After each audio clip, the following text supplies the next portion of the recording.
Pourquoi le e-sport n'est tout simplement pas un sport? Chacun peut avoir son avis sur la question, mais je pense que cet avis dépend surtout de la définition que l'on a du sport. Dans la définition classique, ce qui apparaît comme essentiel, ce sont les notions d'activité physique, individuelle ou collective, soumises à un règlement et donnant lieu à des compétitions. Pendant un match de tennis, un joueur va changer de t-shirt parce qu'il a transpiré dedans.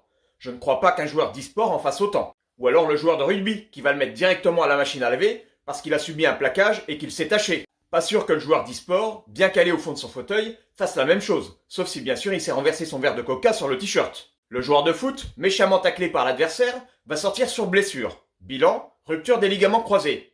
Et la rupture des ligaments croisés du pouce, ça existe? D'ailleurs, si tu demandes à un gamer professionnel s'il se considère comme un sportif, il te répondra sans hésitation, non. L'e-sport est toutefois un phénomène de masse, et pour ses supporters, il manque de reconnaissance. Ça paraît en tout cas compliqué que l'e-sport soit reconnu officiellement par l'État. Imagine un peu, l'e-sport rentre à l'éducation nationale et tu as des cours de FIFA juste après le cours de maths. Ou alors la création d'un brevet d'éducateur e-sportif. Ou encore une filière e-sport en STAPS dans le cursus universitaire. Le principal problème, c'est que dans une politique de lutte contre la sédentarité et des maladies qui en découlent, faire la promotion du e-sport serait paradoxal. Et le contenu des jeux, souvent très violent.